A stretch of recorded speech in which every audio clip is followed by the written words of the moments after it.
Eddie, thank you for joining.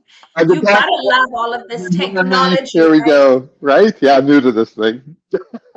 Wonderful. So, Eddie, tell us a little bit about yourself and your role. Oh yeah. So my name is Eddie Phillips. I'm with ThreatDown, and my title is a very long mouthful, Senior Manager of Channel Sales OEM. But I'm also one of the cybersecurity evangelists for ThreatDown, and so I'm absolutely thrilled and honored to be here with you today, Muna, and all the wonderful people with Atera and the people that are joining us today. We're going to have a blast today. I'm sure. So, Eddie, what's in store for us today? What are we going to cover? And do we need to be prepared? Does the audience need to bring anything to be prepared for today's session? Hey, you know what? I think I've got a QR code somewhere along the way, so you want to have your phone handy or take a screenshot. I've got a URL for some resources I want to share. But really, today is about overcoming some challenges. And so, I mean, I'm going to get into just a little bit of my background, but I did own an MSP for 14 years. Prior to that, I worked on the enterprise. And I know what it's like to get, and I hate to use the word stagnant, but a lot of companies and a lot of IT professionals get a bit stagnant, right? They don't, because of the change is so constant with IT and around security that we just kind of need that bump to make sure that we're raising the bar, so that to make sure that we're increasing that awareness and doing the best for our clients. So that's a sneak peek of what we're about to get into. I absolutely agree, Eddie. And obviously, with a lot of the MSPs and even with corporate ITs, I mean, we see it today within Right? our own organizations. The demands are changing daily, and you got to stay on top of it if you want to be differentiate, if you want your services to be top notch. So I think you never always know it all. So it's great that we're having this session. Just a reminder to the audience, we are recording this session, and it will be available. In about 24 hours after the session, we'll send out an email with the link and any resources that Eddie's providing us. We'll share those as well. And yeah, let's get started. Eddie, I'm giving you the Awesome. floor. I All do right. invite Love it. everyone to share questions, please. We will be addressing them towards the end. So if you've got any questions for myself or for Eddie, feel free to write them and we will be addressing those. Thanks, Eddie. Very The good. floor is yours. Fantastic. Just to confirm, Muna, you can see my first slide. I can. Awesome. Perfect. All right, perfect. So here's what we're going to do, everybody. We're going to talk about being prepared, practical next steps, with tabletop exercises. You know, just to step back and before we get into it, and this session is targeted towards anybody who's in IT, certainly around cybersecurity. Whether it is on the enterprise side or whether it is on the small business side, and certainly if you're an MSP. So I already hinted at the fact that we're going to talk about raising the bar in security, about making sure we're positioning ourselves in the best light possible.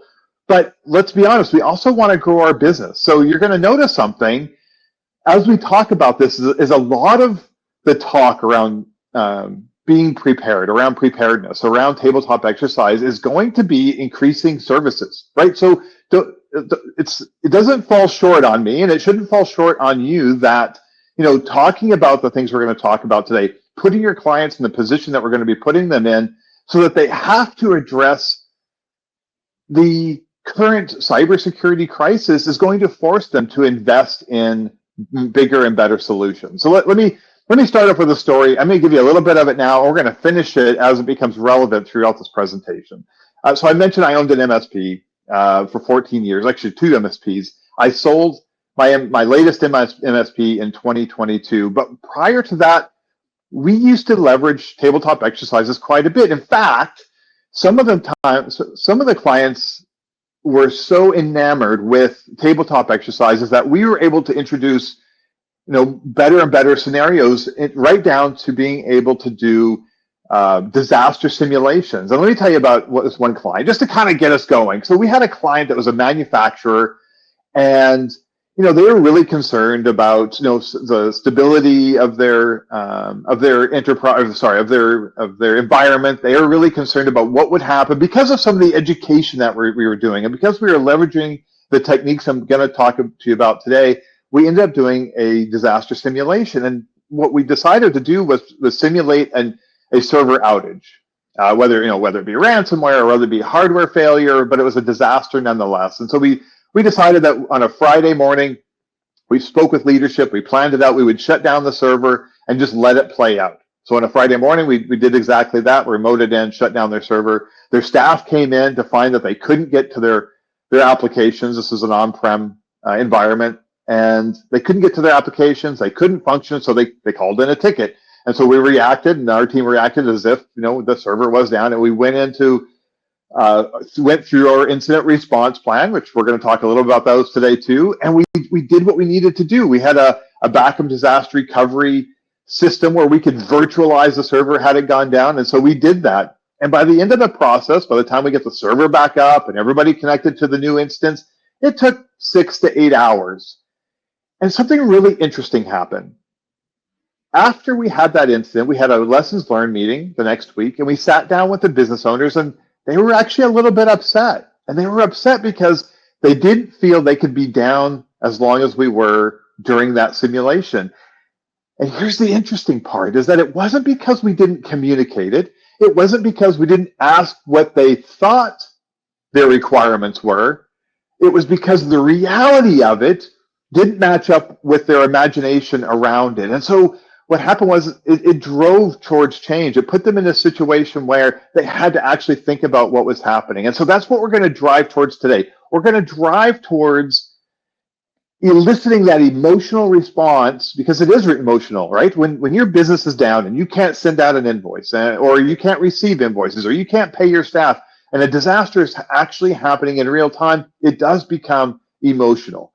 So this is what this is the scenario we're going to attempt to drive our clients to, or our organization to, when we talk about tabletop exercises. All right, so let's get into it. I already introduced myself. We won't spend too much time on that.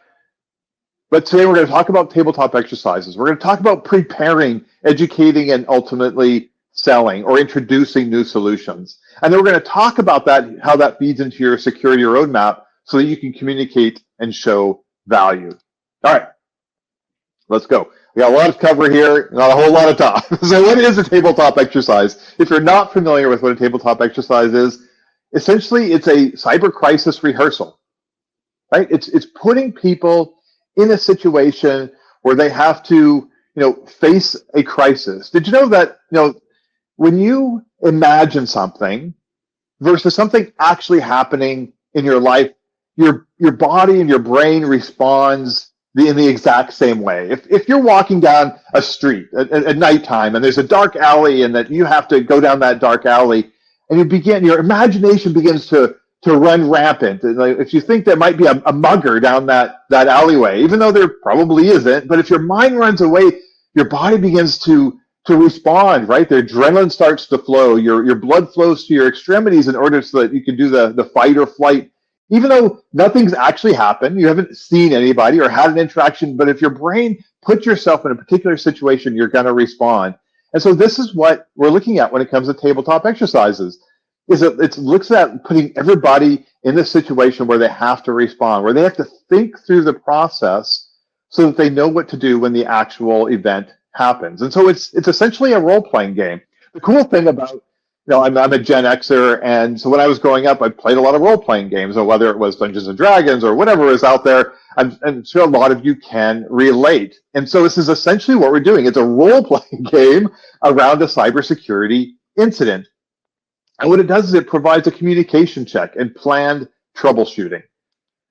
All right, so what's the goal? Why exactly are we doing this? Other than that emotional response, but there's a practical side to it, right? There's a very foundational approach to how we, go through a response. So response readiness, and that's not only for your client. In fact, when we talk about tabletop exercises today, when we talk about these scenarios, I highly encourage you and your company or your department to put yourselves through these. Like, what happens if you can't use one of your trusted tools? Or what happens if you have a ransomware attack?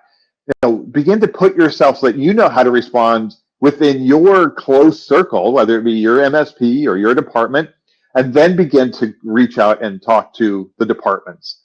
And so it becomes a response readiness, not only for you, but also for your client, whether your client is external or internal. Team coordination. Right? How does the communication work? How does How do your systems work? So that communication and that coordination begins to take shape for you and your client. And lastly, for those MSPs out there, those service providers, increased revenue, right? And I'm going to show you exactly how that works too. All right, so I talked about some of the resources that I have. So if you want to, go ahead and scan that QR code. I promise I'm not rickrolling you, but if you don't trust me, the URL is at the bottom of the screen too. So here's my tips when you begin to prepare to do a tabletop exercise. First off, plan for plenty of time. One thing that we did with my MSP is we began to incorporate these at the end of our QBRs, our quarterly business reviews. So that's the first key. If I'm talking about quarterly business reviews, if you're not putting those in place, if you don't have a scenario where you're talking to your client about where their business is going and what challenges they have and how you should be helping them, that is a first big step. Establish those, because this is a natural evolution of those types of conversations to begin to talk about what to do in these scenarios. And then the biggest thing here, and this I cannot highlight this enough, I should have put it in capital letters, is get commitment from key decision makers and managers.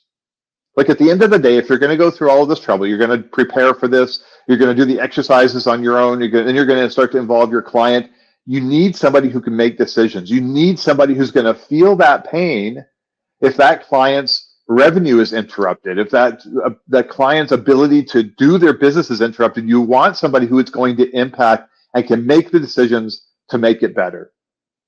And then lastly, prepare that situation. Go to that URL, scan that QR code. The government of Washington State has some freely available scenarios. They're great. They're PDF files. They walk through the scenario. They walk through some of what we call injects. And I'll talk about those. But it's a great way to get started. And quite honestly, what else is a good resource is language models. ChatGPT. Tell it what you want to do a role playing or a tabletop exercise, and it'll help you come up with them. All right. So the execution. Here we go. And this is some more key items to keep in mind, is that you want to focus a step through the scenario, focusing on the symptoms. Right? You don't want to give a lot of background when you're talking about what's going on, because the reality is, when an incident happens, if ransomware hits a business, don't spend a lot of time on the backstory, because really what's the client going to face? They're going to face a screen that says, hey, your files have been encrypted, pay us X amount of ransom or you can't get your files back. And so describe to them that scenario. This is what you see. How do you respond? Like, what would you do when X happens? If none of the staff can log into their computers, if none of the staff can access their ID, what are you going to do? And then document the answers, note and set aside non-answers, meaning the I don't knows or the simple, well, I guess I'll just call you guys. Well, that's not enough, right? And we need to detect the holes in the process. Okay, so that's the high level. That's kind of how it looks like from 30,000 feet. Let's talk about the actual play of a tabletop exercise. All right. So first off, the play we're going to go through right now is a ransomware attack. So like I just said a second ago, describe the symptom of discovering ransomware. What are they seeing? Is a person logging into their computer and they try to open up a document and it's just gibberish because it's encrypted? Are they seeing the ransomware screen? Pick a symptom and have them walk through it. Ask them, what would you do now? Who would you contact? And if they say, oh, well, I would I'd contact you as the MSP. Okay, well, what's our phone number? Do they have access to your information outside of their resources? Do they have it in their cell phone? Do they know your website address? It could be as simple as that. Have they memorized the number? How are they going to contact you? And is that the right decision? Should they be contacting somebody in their company first? This is when you start to have these discussions of who's going to be impacted. Okay, so let's just say they have that red and white screen indicating their files are encrypted and stolen. You assume at this point the CFO hopefully is in the room with you when you're doing the tabletop exercises, because they're going to tell you what, they're going to be key to convincing them why they need to invest to improve the systems. So let's assume the CFO discovered it. He suggests they call you. And again, is that documented? How do they know to call you? Like, is that really the right to do that? Should they be calling their lawyer first? Should they be calling a PR firm? Should they be calling their cybersecurity insurance broker. Like, those are all the things we need to think about. All right, so continue with the scenario. So the servers are down, data is unavailable, and so they've called you. While you work on the issues, dive into the operational issues. Let them know that, okay, you've called us, we're researching the incident. What are you as a company doing? Right? What's impacted if you can't access your data? Finances, are you able to do, what if it's payroll day and they can't access the payroll information? If they can't access their systems, if they can't access their time clocks or however they track time, right? Is production impacted? How heavily do they rely on their resources, like their servers or their workstations, to do projects? So has everything come to a halt? Are there other ways that they can continue operations while this incident is happening? And what's their tolerance, right? If something like this happens, can they afford to be down for 4 days, 6 days, 4 hours, maybe? This is where you start to get the feeling of how this is going to impact the customer. And from a CFO, maybe he can do without it for 8 hours. But for the operations manager for this company, maybe they can't go 2 hours without being heavily impacted, whether it be their clients, their vendors, their staff.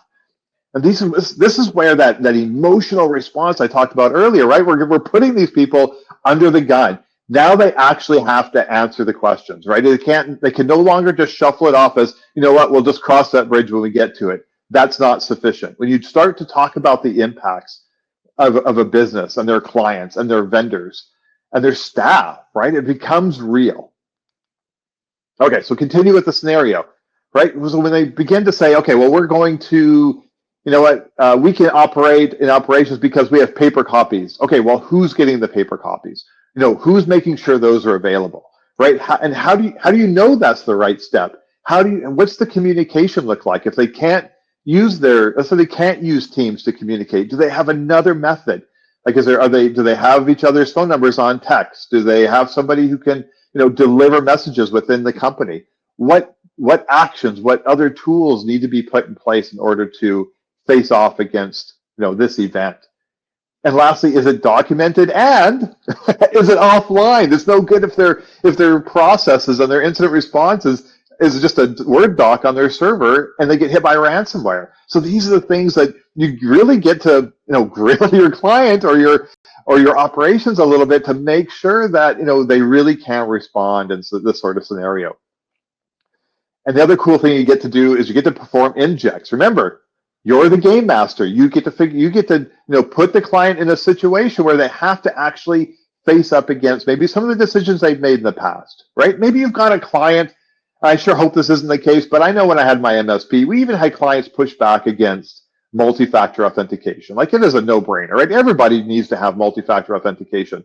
But if that's something that you're struggling with, or maybe we're going to give a few more examples, that if you're struggling to urge your client down a particular path in order to incorporate a solution, embed those challenges inside of your tabletop exercise, right? It helps them understand why you're recommending a certain path. Oh, and then finally, and then so those as injects, additional injects. So then let's say an inject is you're contacted by the threat actors and they're threatening to release the data if you don't pay by X date. What are they going to do? Are they in a position to sacrifice the fact that these threat actors now have your data? Do they are they going to talk to a public relations? Are they confident enough to say, hey, you know what, we've segmented our data enough, we're confident they didn't get access to personal information? Or how are they going to deal with the fact that maybe they did get personal information? Like, these are the decisions they need to understand when it comes to legal and cyber insurance as well. All right, so here's what we need to do to make this effective. Once you've played through that scenario, and sometimes you're going to find that we found this early on, is that we would put a scenario together and we'd get like the first 4 or 5 steps into the scenario, and quite honestly, it was the response, the ability to respond was severely lacking, and we would just end it there. And we'd say, like, you know what, we need to sit down and figure out, baby steps before we start to run towards actual recovery from the incident. So let's go back to the drawing board. Let's figure out, who should be, involved in communications. Let's figure out what those first steps and how we deal with them, and then we'll come back and we'll continue the scenario once we have those in place. And that's completely acceptable. Look, even I make this joke once in a while where I say, I don't care if your incident response plan is to, curl up and cry in a corner and hope it goes away, as long as you write it down and keep it offline. I mean, at least it's a start, right? Then next week you make it better, and the week after that you make it better than that. It's a journey. All of this is a journey and towards, growing and raising the bar in security. All right, so track your process, track your scenario summary, right? Track how the organization communicates. Note your wins. This is so important, right? This can't be a negative experience. This needs to be a positive forward motion experience. So sometimes they're going to have the answers, or sometimes they're going to come up with a revolutionary idea on how to maybe work on a problem. Document those and celebrate them, but also document where the improvement needs to lie and the key learnings that you pulled out of the tabletop exercise. All right. So communications, give kudos and note actual items. What worked? What didn't? What other actions are missing? What entire sections of processes do we need to work on to make sure that you're going to be able to survive this incident? Right? Ops improvements. Create your plan. What kind of notification improvements? What process and technology improvements are you going to make? So I just want to really quick note on that. I told you at the beginning of this session, I told you the story about that manufacturer, and when we had that lessons learned afterwards, and they weren't super happy with the fact that it took us 6 to 8 hours to get that server back and running and everybody back into full production. They were like, forget this is ridiculous. We can't have that. The impact on our business is too great. And so their question to us was, what do we need to do to improve our ability to respond? It's success, right? When you hear those words and when your client says, what do I need to do to become better? That's what you want to hear. This is when we start to talk about things like, better planning, better systems. In our case, in that particular scenario, it was better ways to recover, faster hard drives, better systems. And this is where, whether you're an internal department looking for more budget, or you're an MSP looking to grow and offer more services to better protect your client, when you start looking at EDR and MDR and some of the other solutions out there, this is how you get that conversation going. And then finally, the key learnings. Validate and do a sanity check. What were the key risk areas? What did you identify that was maybe a risk that you didn't realize was a risk? Right? Key systems. What systems were in departments were impacted that maybe you didn't realize were going to be impacted? And you know what's great about that communication? You know what's great about that documentation is it all leads you down the path of creating an incident response plan, right? The communication. When you start to analyze the weaknesses or even the strengths and you document that, it creates that communication structure, right? It creates the framework of the entire process to get through this incident or this event. Ops improvements, seek to improve your RTO, recovery time objective, right? Or RPO, your recovery point objective, right? Recovery time objective is, how much time can the business go, or how much, really it boils down to how much data can they lose and still be operational. Recovery, I'm sorry, I lied. Recovery time objective is when do you need to be back up and running. Recovery point objection is how often do your backups or your systems, can they be down before you start to impact operations? And then finally, the key learnings. Again, this just feeds into the ability to create an incident response plan. Like I speak a lot, I travel a lot, I get in front of a lot of IT departments and certainly a ton of MSPs. And I'm going to say that when I get up on stage and I ask, hey, how many of you have an incident response plan? I hate to say it, but it's usually about 5% of the room. And so this is a great way to begin to feed that machine in order to put yourself in a great position. Okay, I alluded to this a couple of times, but I want to have a quick note on non-IT security findings. You're going to bump up against areas that are not necessarily around IT and cybersecurity, right? Things like cyber insurance.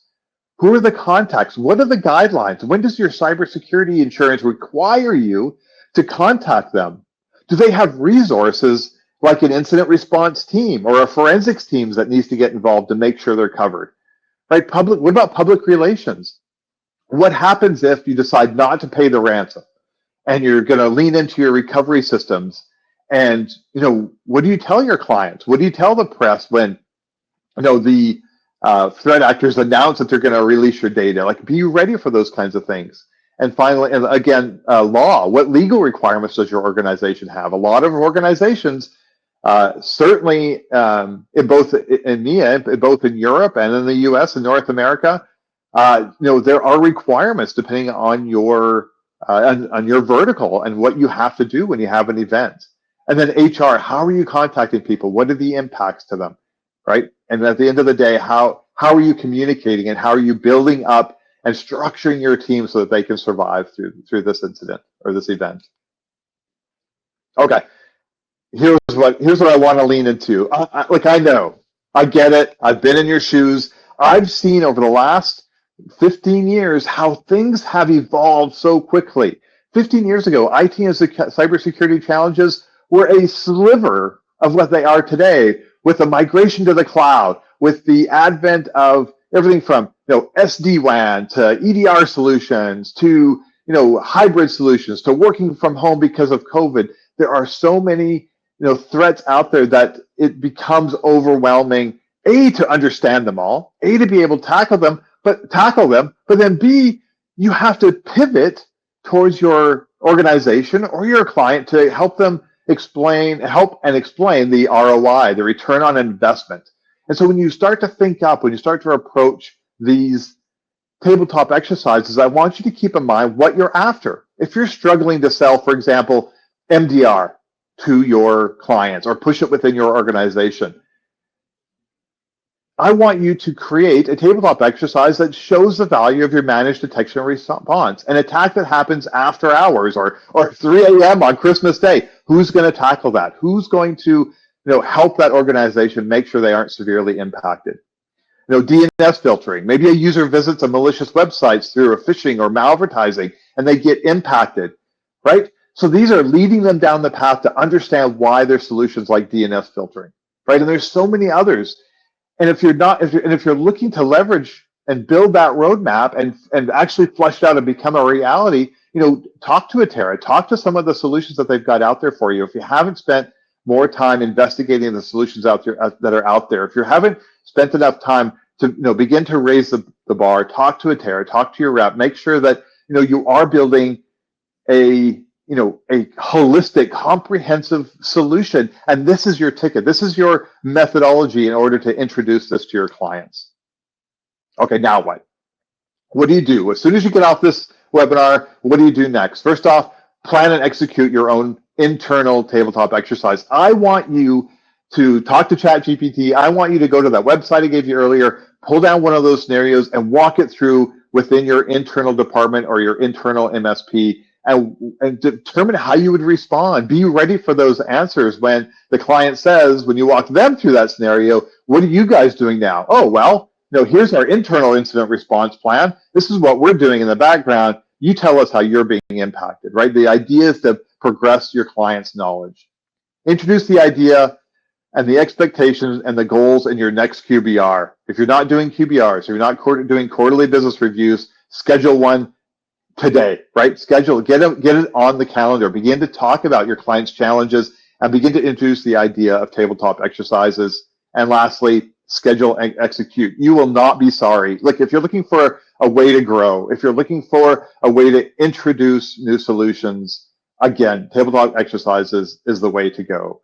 I can't stress enough how, what a great solution it is to further you down the path, to raise that bar on security and to make sure at the end of the day that we're servicing our clients in the best possible way.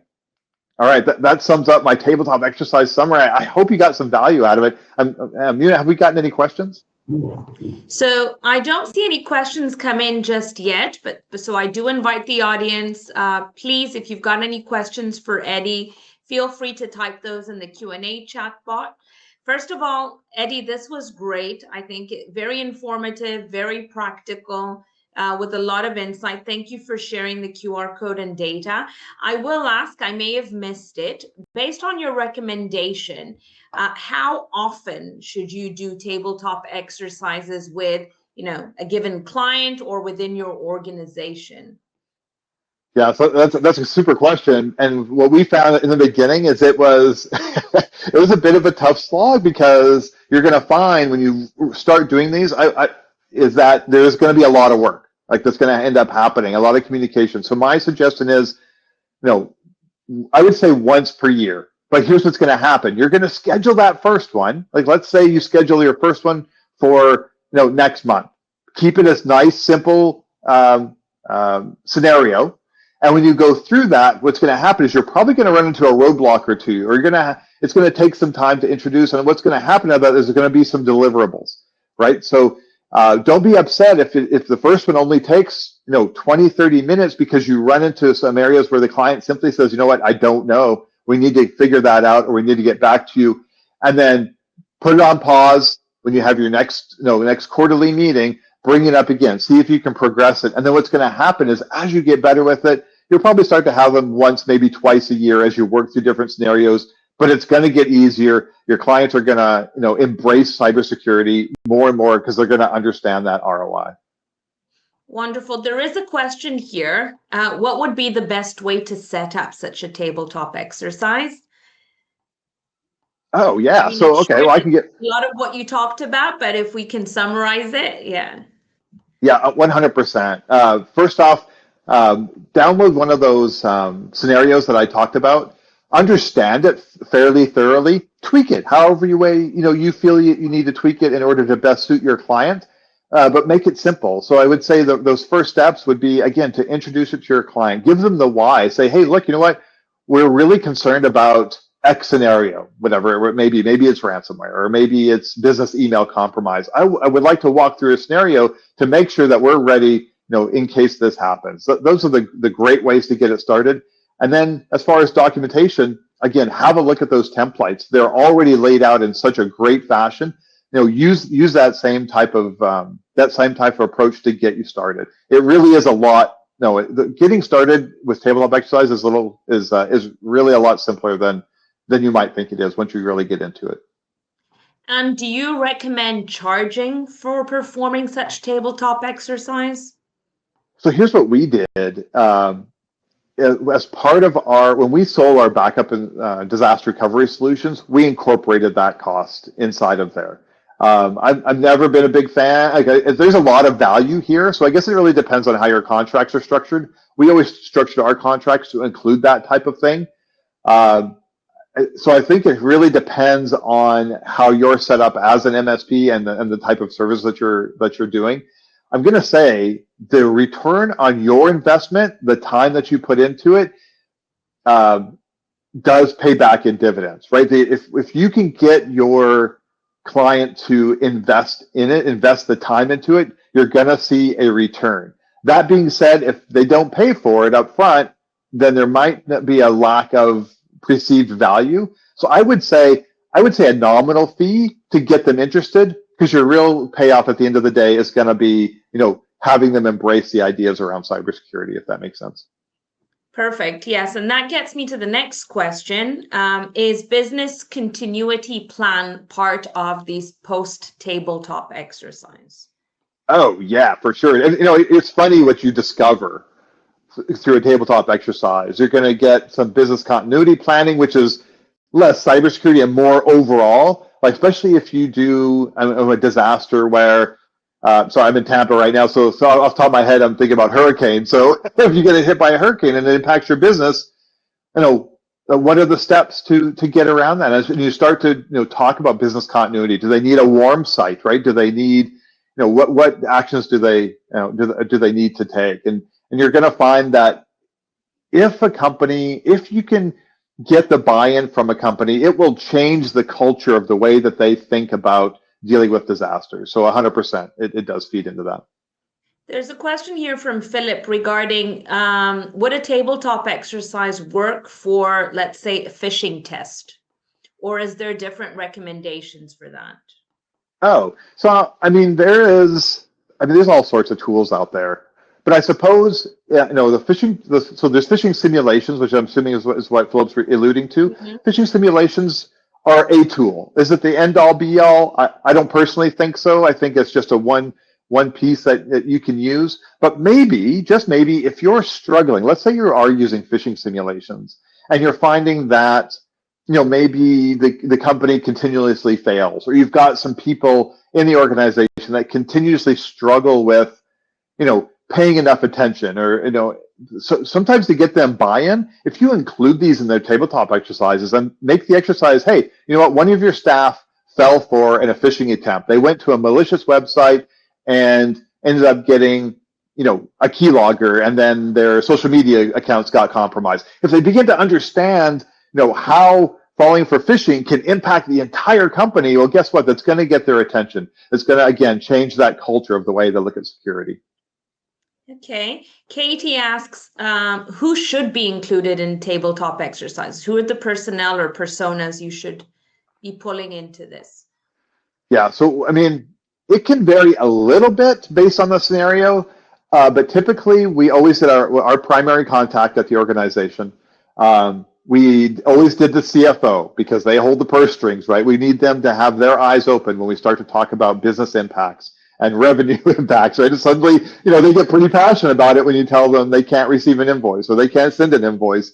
And then depending on how involved the owner or the CEO is, I would suggest that. A lot of times on our bigger clients, we didn't need to go quite that high because we had, the COOs and the CFOs. But I would say the people who can make decisions financially and operationally need to be involved, right? The last thing you want to do is bring in a manager who doesn't have that level of control, convince them, but now he has to go try to verbalize the experience that he just had inside your tabletop exercise. Nothing speaks volumes like being in the room during a tabletop exercise. So if there's somebody in that organization you need to convince in order to, implement MDR, to implement, a new solution, make sure that they're in the room. Okay, there's another question here. As an MSP, do you structure exercises that can be adjusted for different clients with different industries, different security and compliance needs, or do you need to tailor it for specific client regulatory requirements? Oh, so you're going to figure out really fast that tabletop exercises are a vehicle that can be adjustable to any type of client. So what I mean by that is, I'm not saying that one size fits all, but what I'm saying is our manufacturing clients had different challenges than our accounting firms or our law firms. And so we would certainly adjust based on, it doesn't really impact it's not the same level of impact if a server goes down that controls, say, a manufacturer's EMR system versus, a clinic's EMR system, versus a manufacturer's, project tracking system. It's just not the same. So certainly adjusting those so that it speaks to that particular industry is crucial. And for compliance, a phenomenal tool, right? Compliance, you've got a little bit of stick, should I say, because if they have to be compliant, they have to be compliant. But if you want to help them understand, maybe going beyond compliance doesn't mean security, but let's say you're doing, there was one I spoke about, so in the education sector here in the US, some of them require you to have EDR. Well, EDR is great, but if you have EDR and EDR throws an alert at 3 a.m. on Christmas Day and there's nobody there to do anything about it, you probably need MDR, right? Managed detection and response, that service that will do that for you. So you can use a tabletop exercise to show them why, you need to invest maybe more than what your compliance expects, if that makes sense. It makes a lot of sense, and that leads into Oleg's question. What can an MSP do to get better prepared to offer XDR, EDR, MDR? Oh man, I don't know how else to say it, but if you start to get the decision makers in the room, when you start to have them conversing about an incident, so there's a statistic, and I can't remember who published it. You can probably find it easily enough, but 42% of organizations suffer from cyber fatigue. And I'm going to say that that's low. How many times do we open up LinkedIn? How many times do we open up our newsfeed and another company has been, ransomware, or another company has had their data leaked. And after a while, we get to, certainly as cybersecurity professionals, even though we know the background to it, but we get a little bit numb to it. But certainly the people that don't understand the mechanics behind it, they get numb to it, right? They see it happening to big organizations, and they see it, and they don't really understand the impact, or maybe they don't want to understand, right? As entrepreneurs and as leaders, sometimes they don't want to take the time to focus on, what could happen. But as cybersecurity professionals, we know that it's not if it happens, it's when it happens, and we want them to be prepared. Okay, wonderful. I think there's two questions here. If I understand correctly, it's back to the original question of tailoring tabletop exercises to a specific industry, and if there's any recommendation for military and medical facilities. So I think that's medical facilities. I'd like to know what region they're in, but certainly medical facilities.